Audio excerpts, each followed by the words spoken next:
কারণ আপনাদের কথা মতো আমি কালেমার দাওয়াত দেওয়া শুরু করি নাই। যে আল্লাহ আমাকে দুনিয়ার জমিনে পাঠিয়েছেন, ওই আল্লাহর জমিনে আল্লাহর দ্বীন প্রতিষ্ঠার জন্য আমি কাজ করে যাব। তারা বলল, আমার প্রশ্ন হলো, ওই যে আকাশের চাঁদটা দেখা যায়, আকাশের ভিতরে যে সূর্যটা দেখা যায়, ওই সূর্যটাকে ডুবাইয়া সূর্যের জায়গায় চন্দ্র উঠাইয়া দিতে হবে। হাবিব বিন মালিক বলেন, আমার মনের দুঃখের কথাটা তোমার বলে দিতে হবে। আল্লাহর হাবিব রাহমাতুল লিল আলামিন মুহূর্তের ভিতরে সিজদার ভিতরে পড়ে গেলেন। মহান রব্বুল আলামিনকে বলেন, ওগো আমার মালিক, এমন দুইটা প্রশ্ন নিয়ে আমার কাছে উপস্থিত হয়েছে। ওগো আল্লাহ, তাদের মনের কথা তো আমার জানার কথা না, আমি তো হাবিব বিন মালিকের মনের খবর জানি না। ওগো আল্লাহ, আকাশের ভিতরে চাঁদটাকে সূর্যটাকে ডুবাইয়া চাঁদ উঠানো এটা আমারও কোনো কাজ না। আল্লাহ রাব্বুল আলামিনকে মুহাম্মদ আরবি সাল্লাল্লাহু আলাইহি ওয়াসাল্লাম বলেন, মালিক, দুনিয়ার সমস্ত মানুষে মিলে যেই কাজ করা সম্ভব না, তুমি আল্লাহর কাছে খুব সহজেই ওই কাজ করা সম্ভব। ঠিক কিনা?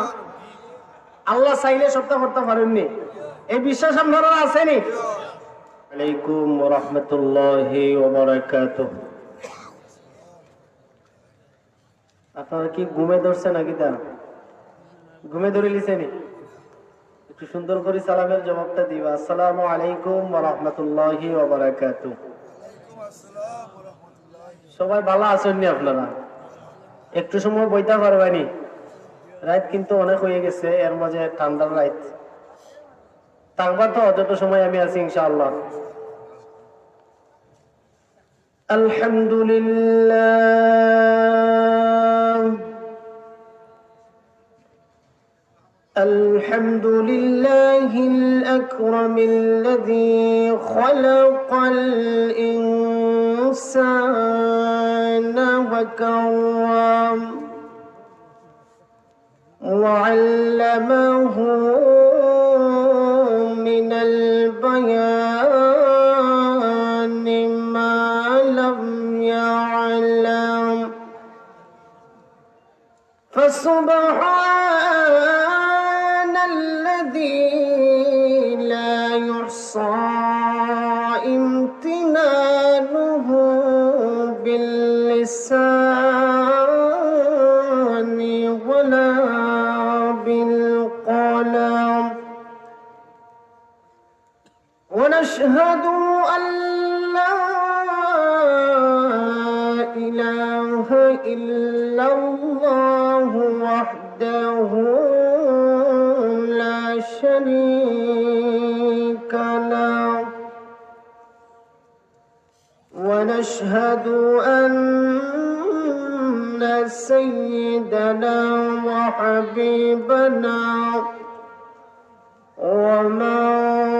ومولانا محمدا عبده ورسوله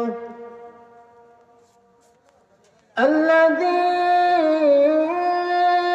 أرسله بالحق بشيرا ونذيرا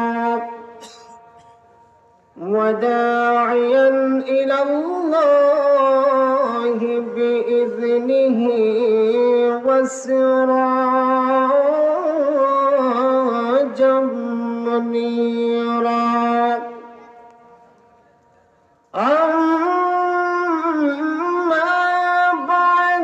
فقد قال الله تعالى في كلامه المجيد وفي فرقانه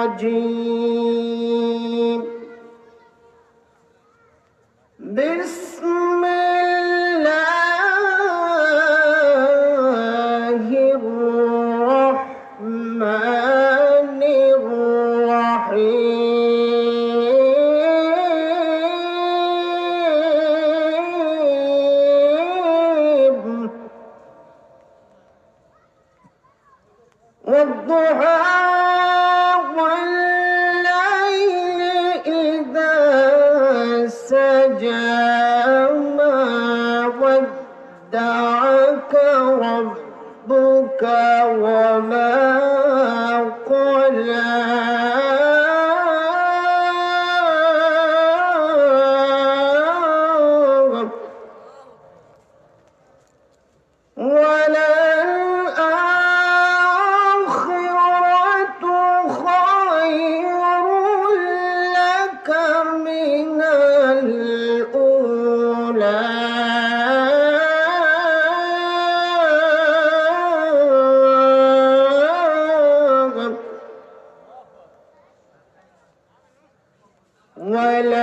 ولسوف يعطيك ربك فترضى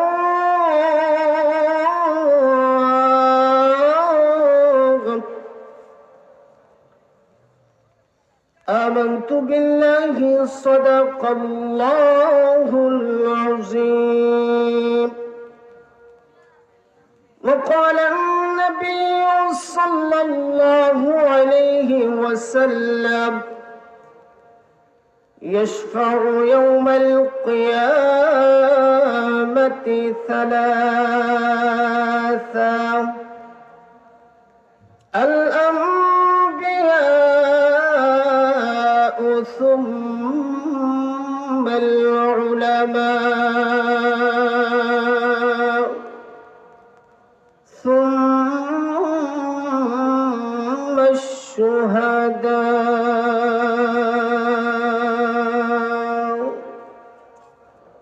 أو كما قال عليه الصلاة والسلام.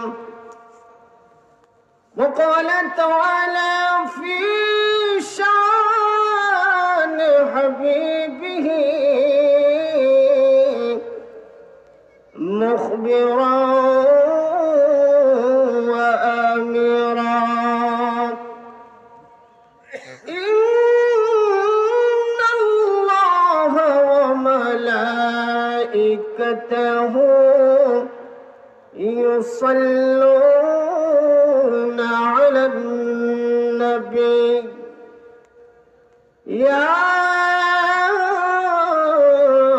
أيها الذين آمنوا صلوا عليه وسلموا تسليما. اللهم صل على سيدنا مولانا محمد وعلى آل سيدنا مولانا محمد. اللهم محبت পড়ি سيدنا مولانا محمد وعلى آل سيدنا مولانا محمد. চিন্তা করে দেখো রে মন,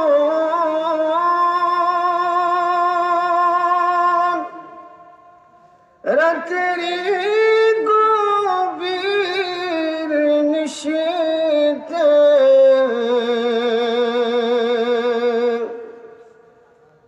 মরণকালে যাবে তোর সঙ্গী হয়ে কবরে।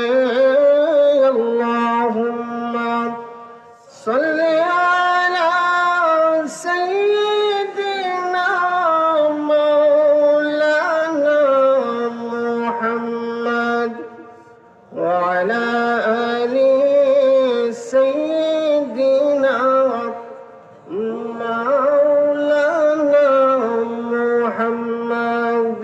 লা ইলাহা ইল্লাল্লাহ, লা ইলাহা ইল্লাল্লাহ, লা ইলাহা ইল্লাল্লাহ, লা ইলাহা মুহাব্বত লা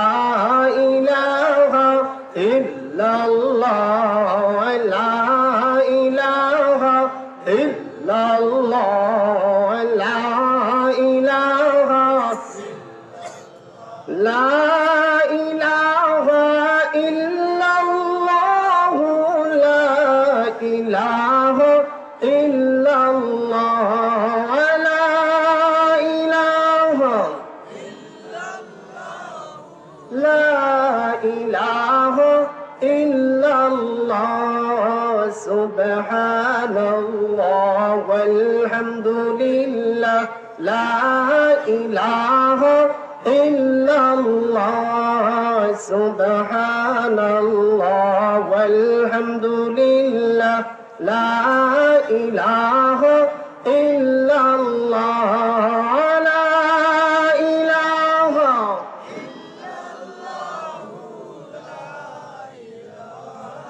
ইল্লাল্লাহ লা ইলাহা ইল্লাল্লাহ লা ইলাহা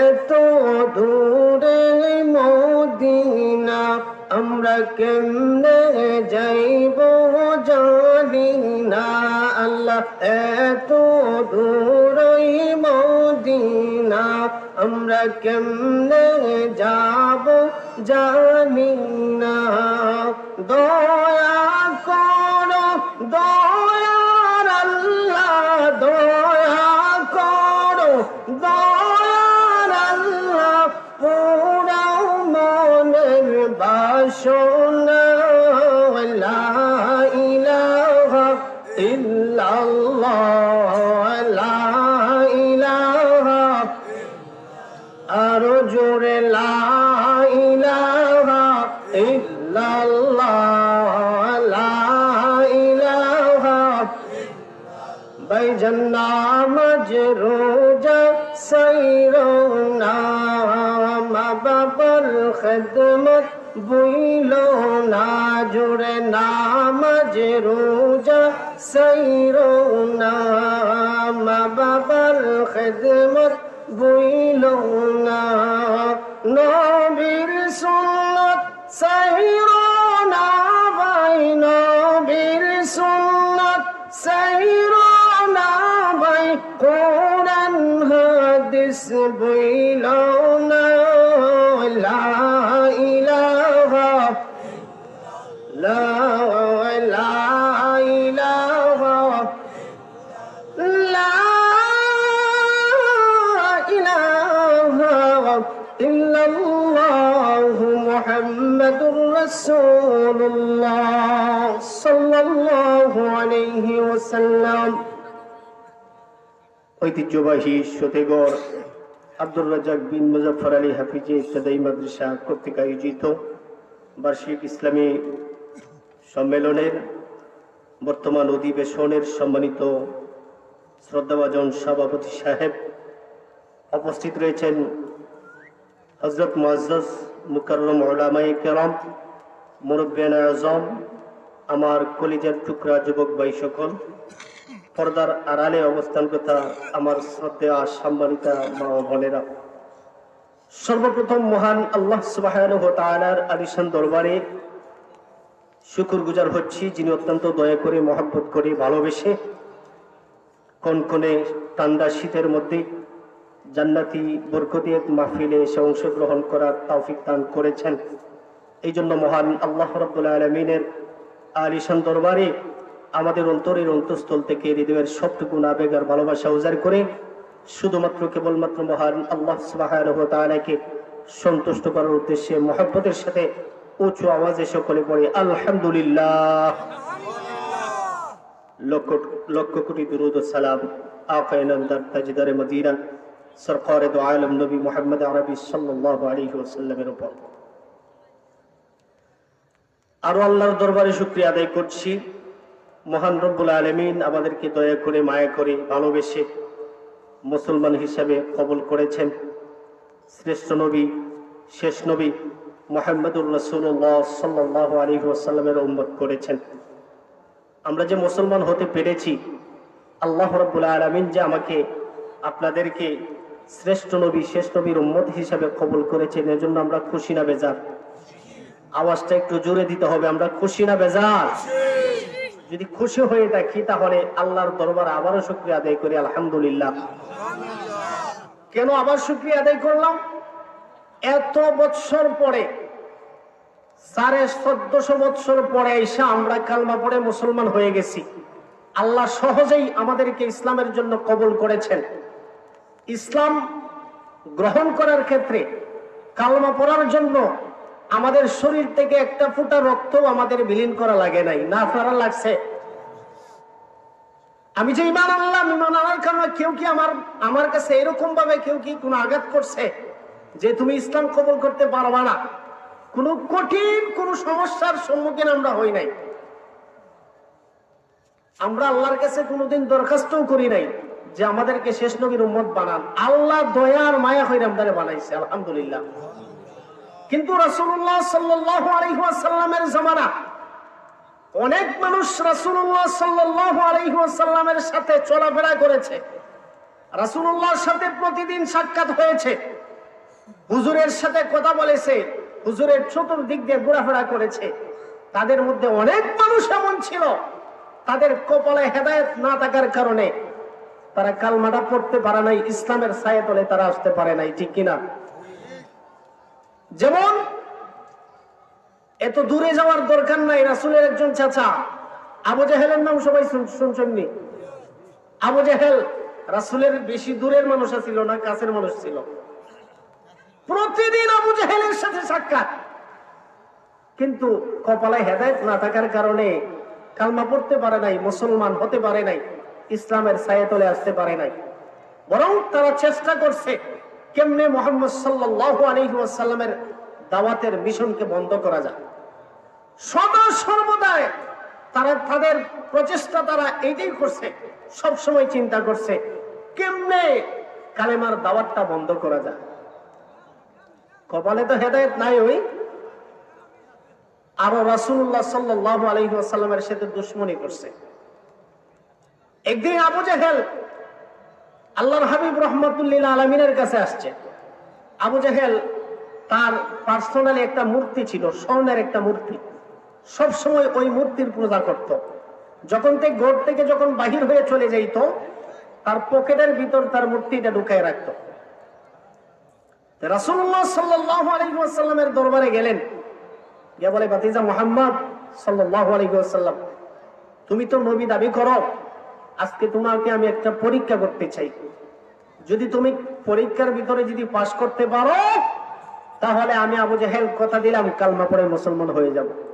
যে কি পরীক্ষা? আবু জেহেল আস্তে করে হাতটা পকেটে ঢুকাইছে, ঢুকাইয়া মুষ্টির ভিতরে মূর্তিটা নিয়ে বলতেছে, মুহাম্মদ, যদি তুমি সত্যিকারের নবী হয়ে থাকো তাহলে বলো আমার হাতের মুষ্টির ভিতরে কি। এখন আমি আমার পকেটে হাত ঢুকাইলাম, যে কোনো একটা জিনিস বাহির করলাম, আপনাদেরকে যদি জিজ্ঞাসা করি, বলেন আপনারা আমার হাতের ভিতরে কি, বলতে পারবেন? কিন্তু আমাদের নবী মুহাম্মদ সাল্লাল্লাহু আলাইহি ওয়াসাল্লাম যদি চান তাহলে বলতে পারবেন তো? এই বিশ্বাস আমাদের আছে ইনশাআল্লাহ। মুহাম্মদ সাল্লাল্লাহু আলাইহি ওয়াসাল্লাম ওনার শাহাদাত আঙ্গুল দিয়া আবু জেহেলের হাতের মুষ্টির দিকে শুধুমাত্র ইশারা করছে। মুহাম্মদ সাল্লাল্লাহু আলাইহি ওয়াসাল্লামের হাতের আঙ্গুলের ইশারার পাওয়ার আসেনি? কেমন পাওয়ার আছে? এক সময় মক্কার সমস্ত লিডাররা একটা পরামর্শ করলো, মুহাম্মদ সাল্লাল্লাহু আলাইহি ওয়াসাল্লামকে কালেমার দাওয়াত আমাদের বন্ধ করতেই হবে।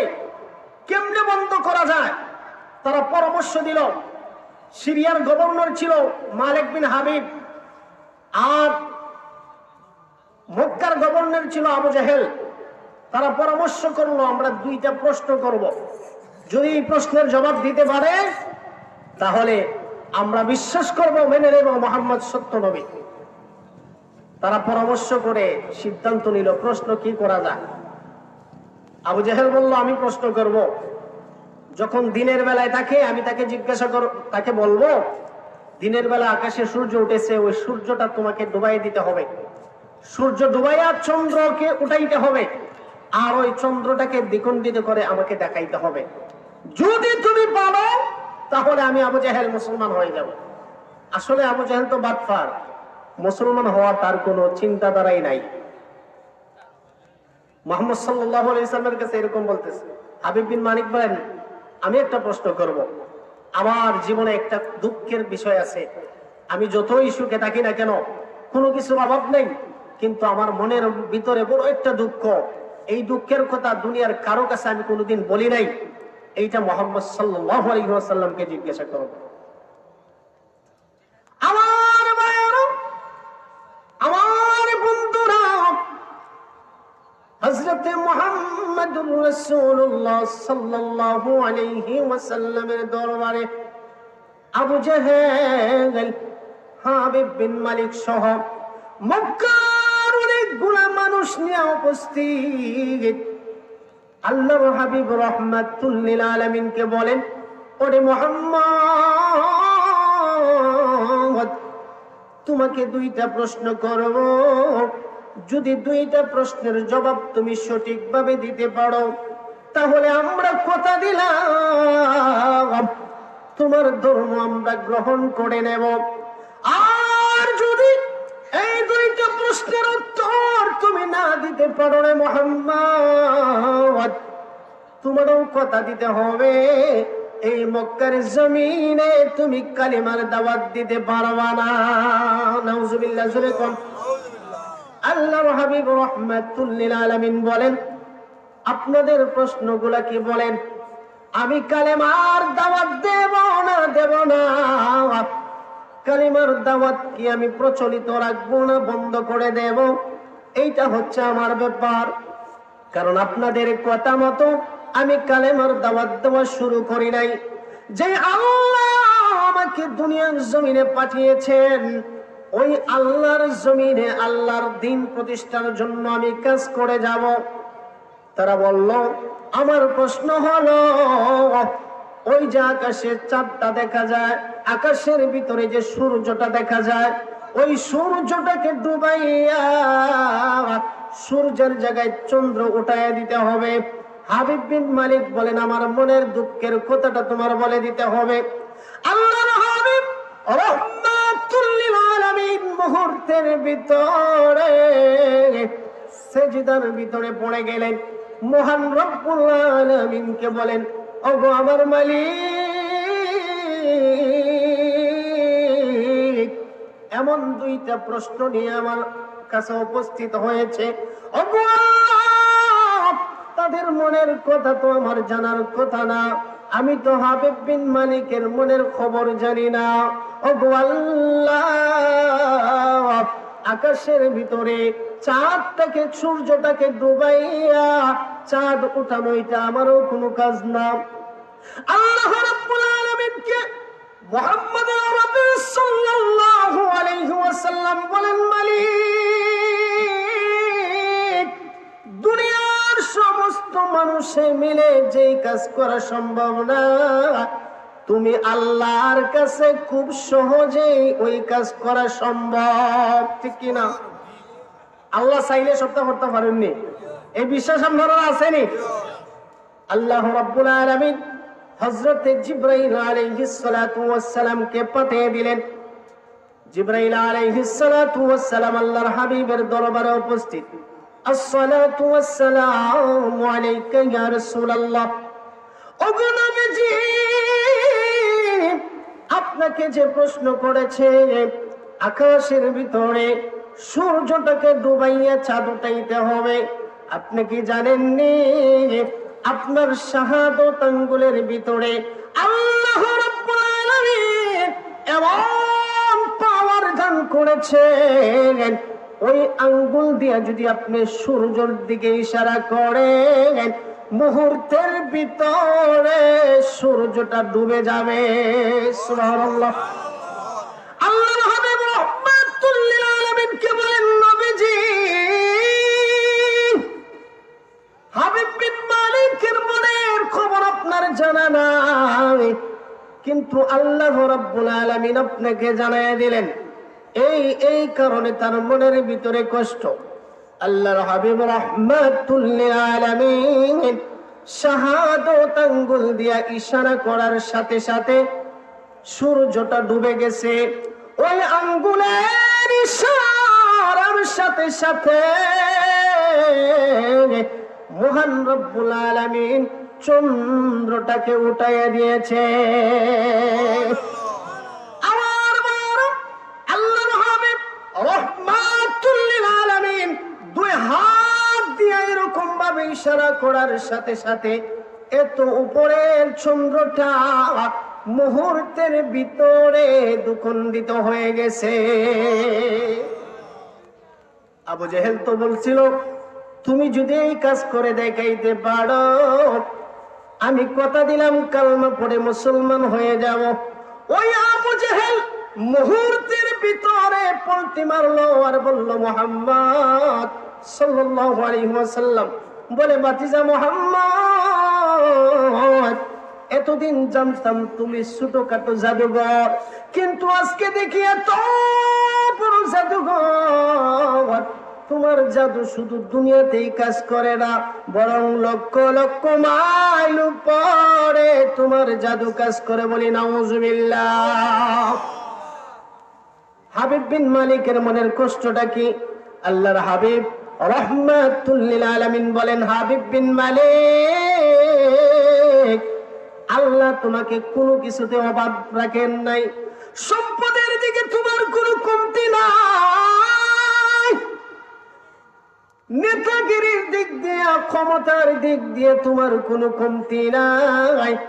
আল্লাহ সব কিছু তোমাকে দান করেছেন।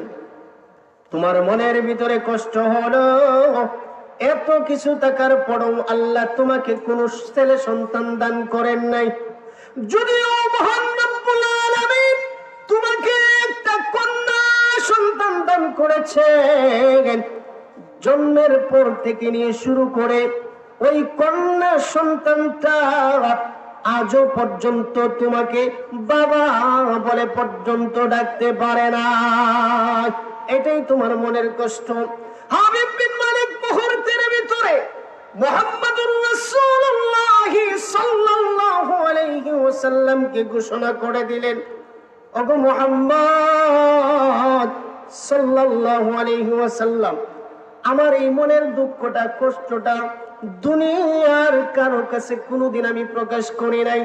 আমার মনের খবর যেহেতু তুমি বলে দিলে, আমার বিশ্বাস হয়ে গেছে তুমি নবী, সত্য নবী, তুমি যে রাসূল, আল্লাহর পক্ষ থেকে পয়গম্বর প্রেরিত রাসূল, আমার বিশ্বাস হয়ে গেছে।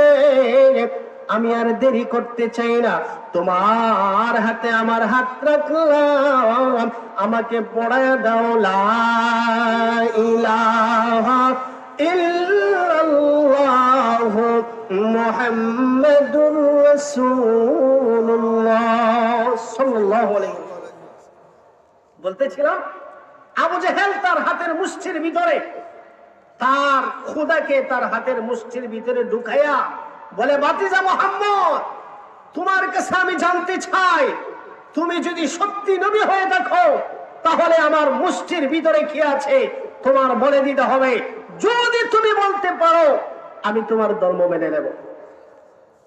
আল্লাহর হাবিব রাহমাতুল লিল আলামিনের মুবারক হাতটা আবু জেহেলের মুষ্টির দিকে লক্ষ্য করে শাহাদত আঙ্গুল দিয়া ইশারা করছেন আর বলে, আবু জেহেলের মুষ্টির ভিতরে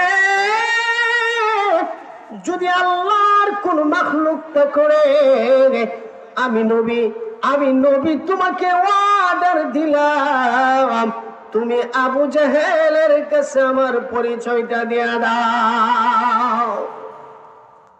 আমার ভাইয়েরা, ও মুরব্বী বাবারা, আল্লাহর হাবিব রাহমাতুল লিল আলামিন যেই মাত্র শাহাদত আঙ্গুল দিয়ে ইশারা করছে, মুহূর্তের ভিতরে আবু জেহেলের হাতের মুষ্টির ভিতর থেকে কালেমার আওয়াজ বাহির হয়ে গেছে।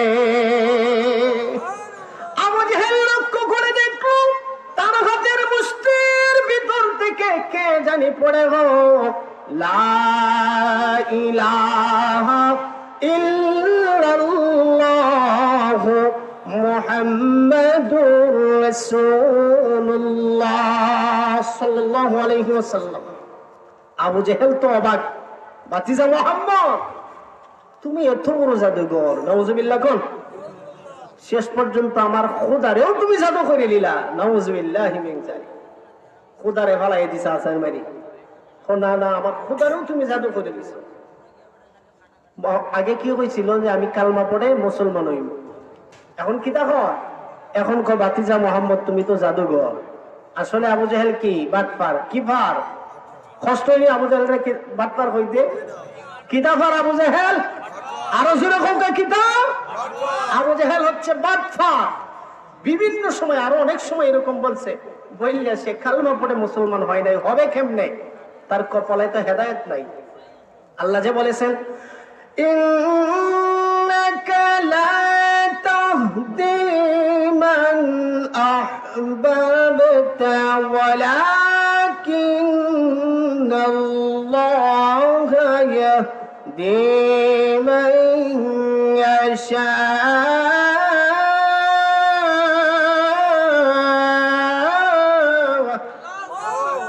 আরো জোরে কোন আল্লাহু আকবার। আল্লাহ বলেন হেদায়েতের মালিক আমি আল্লাহ, যাকে আমি আল্লাহ হেদায়েত দান করব সেই হেদায়েত প্রাপ্ত হবে।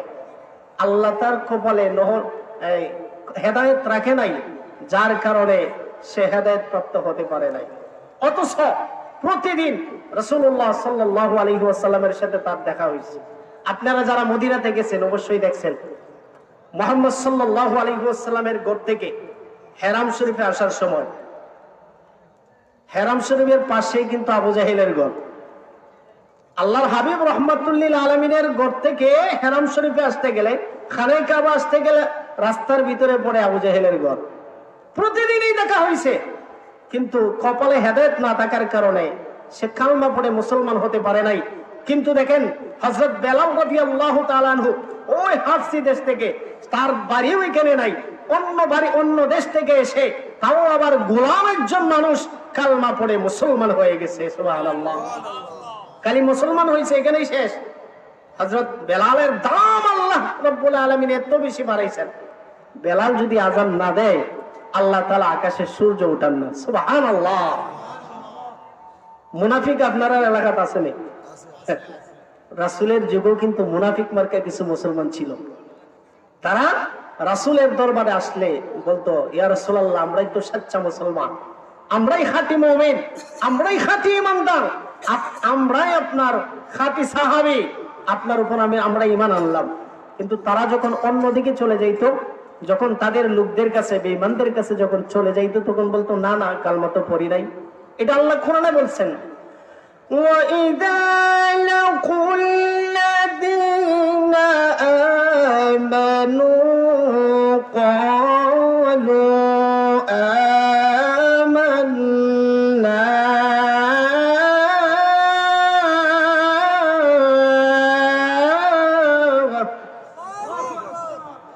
وَإِذَا خَلَوْا إِلَى شَيَاطِينِهِمْ قَالُوا إِنَّا مَعَكُمْ إِنَّمَا نَحْنُ مُسْتَهْزِئُونَ।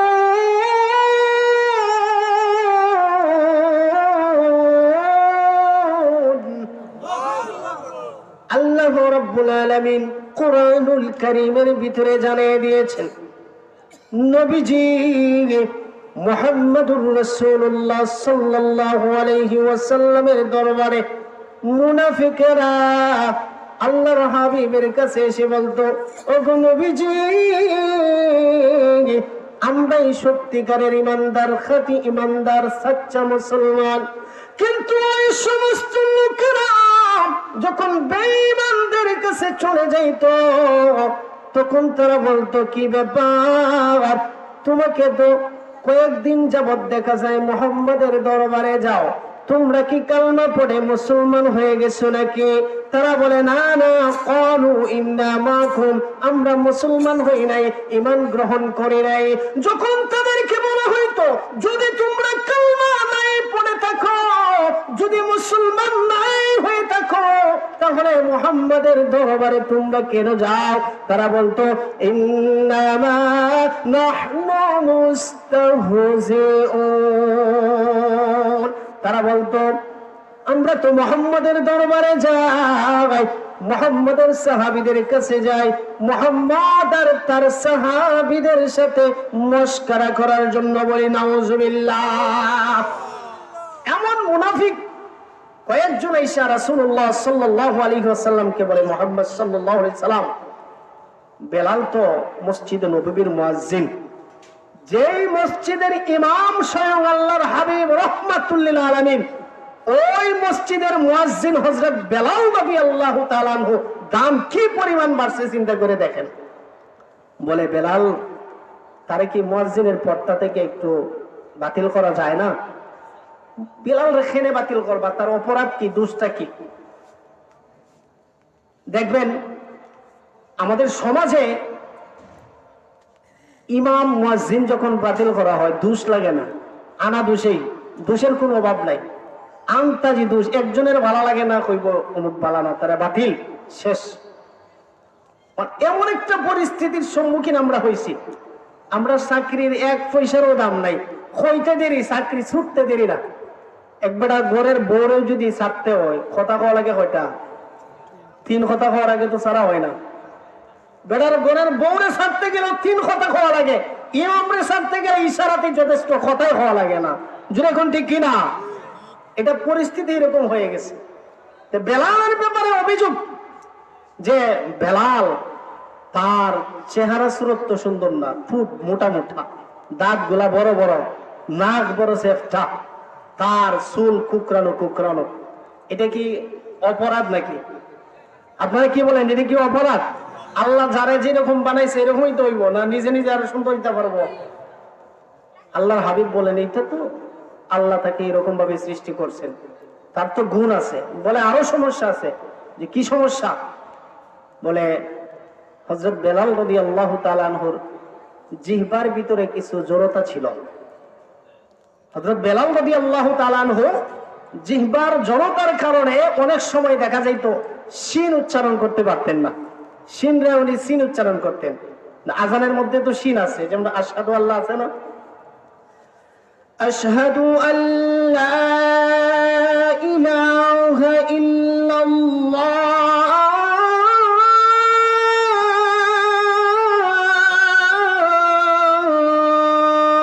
আসেনি,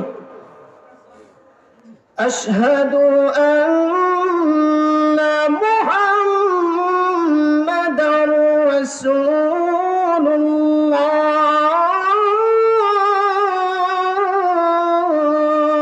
আসেনি।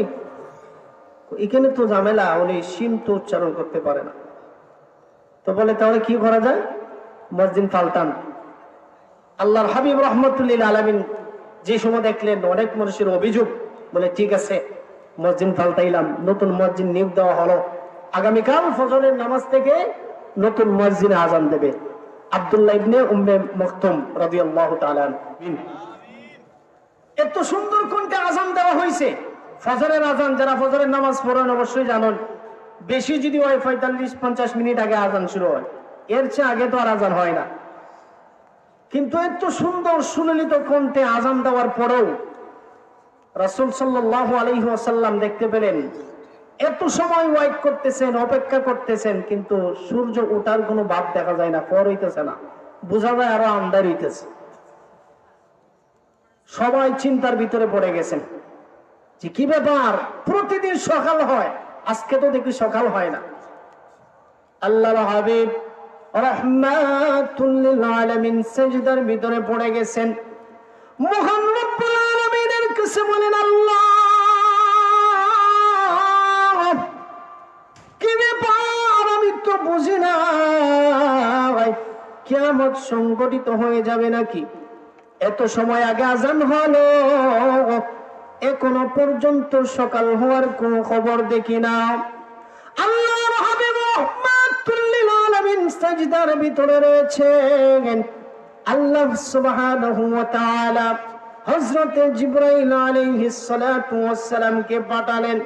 বলেন, জিবরাইল আমার হাবিবকে গিয়ে জিজ্ঞাসা করো, আজকে এখনো পর্যন্ত ফজরের আযান কেন হয় না?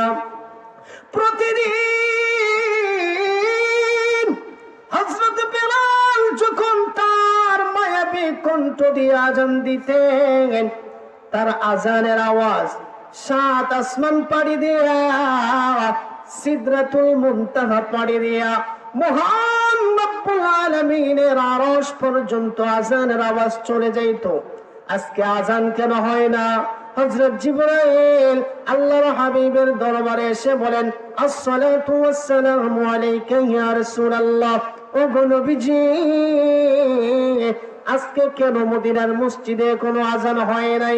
আল্লাহর হাবিব রাহমাতুল লিল আলামিন বলেন, জিবরাইল অনেক আগেই তো আযান হয়ে গেছে, এখনো পর্যন্ত সূর্য ওঠার কোনো খবর দেখি না। জিবরাইল আলাইহিস সালাতু ওয়াস সালাম বলে দিলেন, ও গো নবীজি, আপনার বেলাল কোথায়? বেলাল তো আছে। বলেন, বেলাল যত সময় পর্যন্ত আপনার সাহাবী হযরত বেলাল রাদিয়াল্লাহু তাআলা আনহুর কণ্ঠ থেকে আযান না দেওয়া হবে, তত সময় পর্যন্ত আল্লাহ রাব্বুল আলামিন আকাশের মধ্যে সূর্য উঠাবে না। বেলাল কালমা পড়ে মুসলমান হয়ে দাম বাড়ছে না কমছে? জোরে হোকা, দাম বাড়ছে না কমছে? আমি যে আপনাদের সামনে একবারে পরিচিত একটা সূরা, সূরাতুদ দুহা, কয়েকটা আয়াতে কারিমা তেলাওয়াত করছি। এই আয়াতগুলা, এই সূরাতুদ দুহা আল্লাহ রাব্বুল আলামিন কেন নাজিল করলেন? আল্লাহ রাব্বুল আলামিন সূরাতুদ দুহা নাজিল করে আপনার আমার নবী মুহাম্মদুর রাসূলুল্লাহ সাল্লাল্লাহু আলাইহি ওয়াসাল্লামকে সান্ত্বনা দিয়েছেন। যখনই আল্লাহর হাবিব দুঃখিত হয়েছেন, মনটা একটু বেজার হয়েছে, চেহারাটা একটু মলিন হয়েছে, সাথে সাথে আল্লাহর পক্ষ থেকে কোরআন নাজিল করে, কোরআনের আয়াত নাজিল করে আল্লাহর হাবিবকে আল্লাহ সান্ত্বনা দিয়েছে। মুহাম্মদ সাল্লাল্লাহু আলাইহি ওয়াসাল্লামকে কেমনে কালেমার দাওয়াত থেকে বিরত রাখা যায়, কালেমার দাওয়াত বন্ধ করা যায়, এই প্রচেষ্টা যখন সারা মক্কা লোকেরা একজোট হয়ে করতে শুরু করছে, তখন বলে কোনোভাবেই তো মুহাম্মদকে আটকানো যায় না, কি করলে আটকাইতে পারি? তারা আরেকটা বড় মিটিং করলেন। মিটিং এর ভিতরে সিদ্ধান্ত নিল, এমন কিছু প্রশ্ন তাকে করতে হবে যেই প্রশ্নগুলা হাজার হাজার বছর আগে ঘটে গেছে, যে ঘটনা, এই ঘটনা সম্পর্কে যদি তাকে জিজ্ঞাসা করো তাহলে তো সে বলতে পারবে না। কত হলে হাজার হাজার বছর আগের ঘটনা আমরা পাইতাম কই? মক্কা তো পাওয়া সম্ভব না। তাহলে মদিনাতে যাও, মদিনাতে বড় বড় তাওরাত কিতাবের পণ্ডিত আছে, তাওরাতের বড় বড় আলেম আছে, তাদের কাছে গিয়ে জিজ্ঞাসা করো, এমন কিছু প্রশ্ন তাদের কাছ থেকে নিয়ে আসো। তারা চলে গেছে মদিনায়। মদিনাতে গিয়ে 3টা প্রশ্ন আনছে। একটা প্রশ্ন হলো যে দুনিয়ার জমিনে এমন একজন মানুষ ছিল যিনি পূর্ব থেকে পশ্চিম, উত্তর থেকে দক্ষিণ সারা পৃথিবী ভ্রমণ করছেন। সূর্যের উদয় অবস্থা উনি দেখছেন, অস্তমিত অবস্থাও দেখছেন। সূর্যটা যখন উদয় হয় একেবারে পাশে থেকে উনি দেখছেন, সূর্যটা যখন অস্তমিত হয় উনি পাশে সশরীরে এটা দেখছেন। এই লোকটাকে 1 নম্বর প্রশ্ন। 2 নম্বর প্রশ্ন হলো, এমন একটা ঘটনা ঘটছিল যেই জালেম বাদশার ভয়ে কয়েকজন যুবক আত্মরক্ষার জন্য একটা গুহায় আশ্রয় গ্রহণ করেছিল। যুবকের সংখ্যা কতজন? যুবকগুলার নাম কি কি? হ্যাঁ, তারা কতদিন পর্যন্ত ওই গুহায় আশ্রয় গ্রহণ করেছিল? এই প্রশ্ন করবা, দেখবা মোহাম্মদ উত্তর দিতে পারবে না। আরেকটা বলবা রূহ সম্পর্কে তাকে জিজ্ঞাসা করবা। এই 3টা প্রশ্ন দিছেন।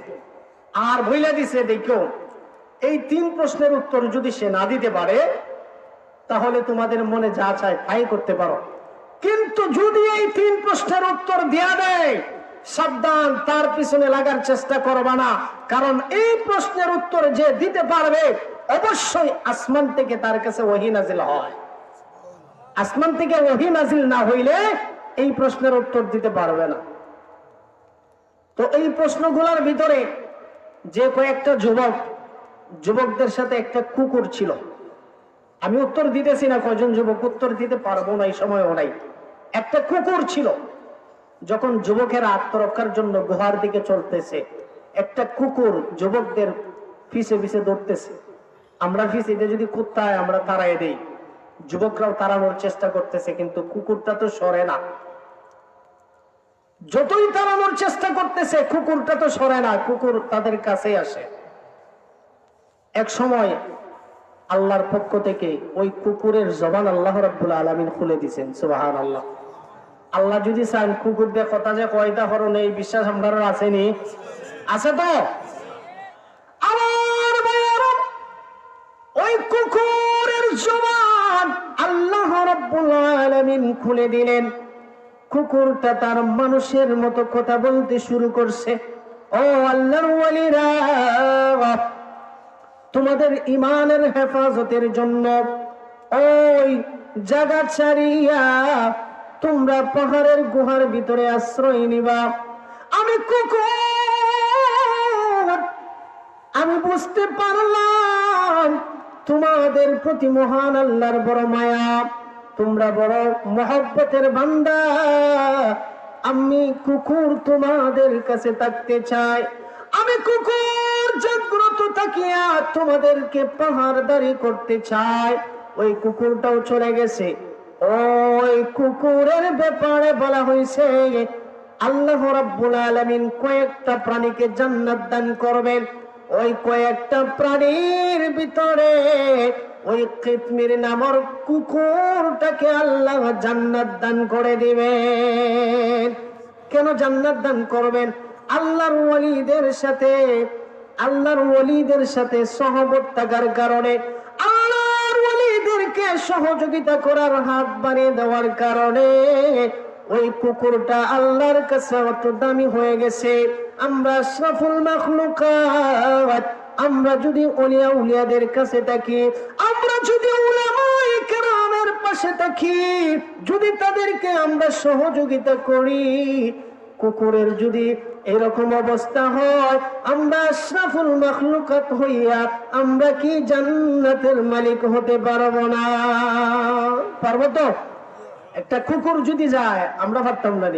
রাসূল সাল্লাল্লাহু আলাইহি সাল্লামের সাথে যে উটটা ছিল হিজরতের রজনীতে, হিজরতের মাধ্যমে মদিনা মক্কা ছেড়ে যখন মদিনায় হিজরত করছিলেন, যেই উটের উপর সওয়ারি হইয়া চলছিলেন, ওই উটটাকে আল্লাহ তাআলা জান্নাত দান করবেন। আরো এমন প্রাণী আছে, হযরত সুলাইমান আলাইহিস সালামের হুদহুদ পাখিকে আল্লাহ তাআলা জান্নাত দান করবেন। হযরত সুলাইমান আলাইহিস সালাম একটা পিঁপড়ার সাথে কথা বলছিলেন, ওই পিঁপড়াটাকেও আল্লাহ তাআলা জান্নাত দান করবেন। তো যাই হোক, আলোচনা করলে তো আর শেষ করাও সম্ভব না, খালি বাড়বো। কথা কইলে খালি কথা বাড়তে থাকে। রাত অনেক হয়ে গেছে, ঘুমানির দরকার। আমরা যদি সারা রাত এখন ওয়াজ শুনি, ওয়াজ শোনার পরে যদি ফজরের নামাজ না পড়ি, তো এই রাত ওয়াজ শোনার কোনো লাভ আছে না। আপনারা যদি পৃথিবীর ভিতরে যত উলামায়ে কেরাম আছে সবাই বেলা করেন, সবার কাছ থেকে আপনি ওয়াজ শুনলেন, 1 মাস বড়া বা 1 বছর বড়া ডেলি ওয়াজ খালি শুনছেন, দিনে রাইতে 24 ঘন্টা, পরে যদি আপনি নামাজ আবার না পড়েন, তো এই ওয়াজ শোনার কোনো ফায়দা আছে না। তো যেহেতু সময় তো নির্ধারিত সময় ওইটা, আল্লাহ রাব্বুল আলামিন আমরা তৌফিক দিতা। আল্লাহ রাব্বুল আলামিনের কাছে আমরা দোয়া করব, আল্লাহ রাব্বুল আলামিন আমাদেরকে যেন আরো আগামীতে যেন এই মাহফিলটা আরো সুন্দরভাবে করার তৌফিক দান করুন। যারা চেষ্টা কইরা, মেহনত কইরা, বুদ্ধি দিয়া, পরামর্শ দিয়া, টাকা দিয়া, পয়সা দিয়া যারা সহযোগিতা করছেন, আল্লাহ তাআলা সবাইরে উত্তম জাযা খায়ের দান করতে দোয়া করবানি সবাই ইনশাআল্লাহ। সামনে আগামীতে আরো সুন্দরভাবে এই সভাটা অনুষ্ঠিত হইতো, চাইতো আমরা সবাই ইনশাআল্লাহ। আল্লাহ রাব্বুল আলামিন আমাদের সকলকে দিনের জন্য কবুল করুন। সকলে বলি আমিন। ওয়া আখিরু দাওয়ানা আলহামদুলিল্লাহি রাব্বিল আলামিন।